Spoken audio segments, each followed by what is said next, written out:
What is up, guys? Welcome back to the channel. You know what it is. I'm Dan, and we are here to review more Arvon beer, and it is brand new, at least to me. It is the Crisp Point Lighthouse, and we're working with quite a New England style today, guys. It is 7.9% ABV, Lighthouse Series Hazy India Pale Ale with Idaho 7 hops standard, one singular hop varietal. Wow, you don't see that every day from Arvon, or really anybody these days frequently. You see this barrage and just a hammering of different hops and different hop combinations. Today, just Idaho 7 fine. And coming to memory, guys, they had another beer like this one, but I think it was bigger. I think it was called Double Crisp Point, if I'm not mistaken. And I think that beer was like over 9%. I'm fairly certain I did have that one. But I don't believe I've ever had this one because it's new, and I know they've remarketed, repackaged, new can art and everything, but I don't think I've had this one. Again, I think I've had its big brother at least from, I don't know, 4 or 5 years ago. Excuse me. So we'll investigate today, see if this one's any good, and I hope it is. Just dropped into Northern Michigan distribution. It was canned on November 5th, and time of recording, it's the 21st of November, but by the time you see this, it'll probably almost be December, but we'll get into this, and it's still quite fresh, which I like from Arvon. And typically, guys, I honestly like to let these marinate a little bit. These are such hopped up beers, I like to let them marinate in the can a little bit, so give it some age. And it's not that this is very old, but I do like that sometimes from Arvon.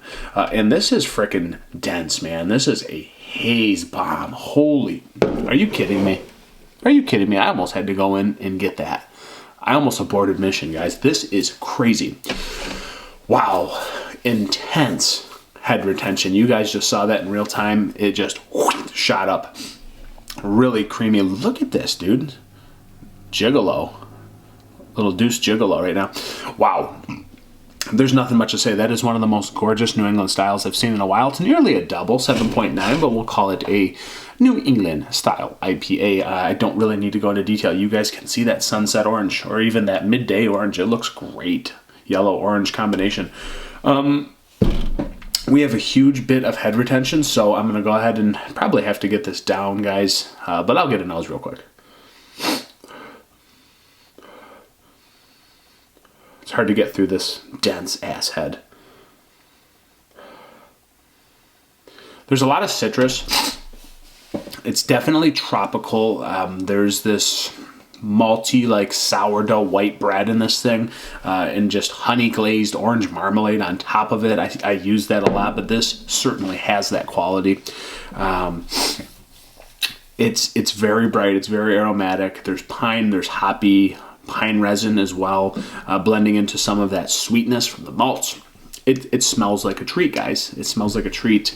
And obviously this is with all that dense head retention sitting on top too. I can still get maybe this nice bright citrus, some mango, some papaya.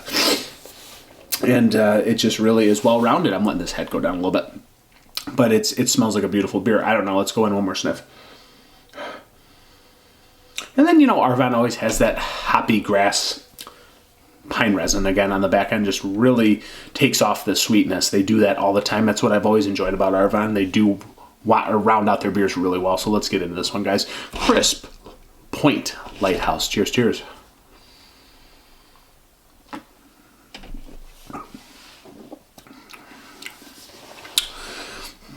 That's a pretty damn good beer for just being a singular hop. Wow, is that smooth. Wow. Pink grapefruit meets orange marmalade meets creamy mango. That is a treat for just being Idaho 7. I feel like I never like Idaho 7 that much, but this also on the back end has a slight bit of hop burn because I think it's young. I just think I told you before I even opened this by coincidence, these beers, they come off very young, almost like they're just out of the tank. Like they literally haven't even matured yet or set up. They are still brewing almost partially. And this is giving you a little bit of that hot bite, that hot burn, because there's so much Idaho 7 thrown in here. And it is young and it's showing itself. It's green. Let's put it that way. It's a green, young Idaho 7 beer, but nonetheless, really creamy. And a little bit of like that bite with a little bit of spice on the back end, just a little bit of white peppercorn. Let's go back in.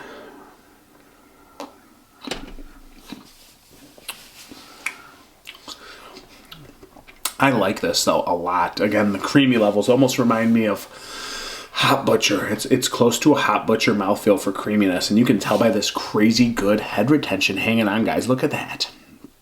That's how you know this thing is just a creamy machine of liquid. It is so good. I don't even know what that means. Creamy machine of liquid. Whatever. You know what I'm saying.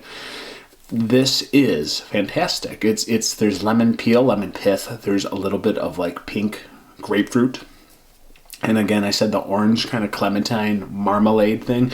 Borderline creamsicle, but it's not. It's not like vanilla creamsicle. It's just this almost sweet marmalade that comes off. And then again, you're getting that white bread through the middle. And then it leads into bitterness and pine resin, a little bit of like that white peppercorn spice. And I think it's not that it's spicy. I think it's that these hops are so young and immature that it actually just ends up being a little bit of that hop green bite on your back end of your tongue.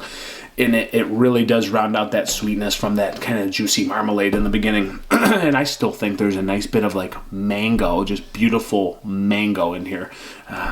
Little bits of maybe papaya, but it's just tropical mango smoothness. And it is really good as it blends into that bitterness and green hop spice on the back end. My only complaint is that I wish the back end was a little bit less harsh, but I think it's because this is young and it's an immature beer for how hopped up it is for Idaho 7 hops here. And as a singular hop varietal, really good. It tastes like it should be like in combination with something else because it's that good. I feel like they have a nice marriage of hops that they throw together, but not today. It's just Idaho 7 and it's beautiful. I don't remember liking it that much. But again, back end, a little harsh, that bitterness, a little bit of the pine resin, a little bit of the spicy, earthy kind of thing. And it comes off as white peppercorn spice, almost like a rye spice, nearly from like a barrel. But it's because it's got that green, young, immature hop bite on it. And I wish that was a little bit less. Otherwise, I'd give this a higher rating. That's my only complaint today. This is really good. Really good beer. Except for that back end. Still very good. Still very tasty. Yeah, it's just that a little bit unpleasant back end that comes in with that spiciness. Let's go. 426 out of 5. That is specific today, guys. 426. It's been the Crisp Point Lighthouse. Really like it. Just the back end is my only complaint, but the front and middle, nearly flawless. So really tasty. Just a little bit of astringentness on the back end. Thank you so much for being here, guys. We're gonna pour Michigan beer.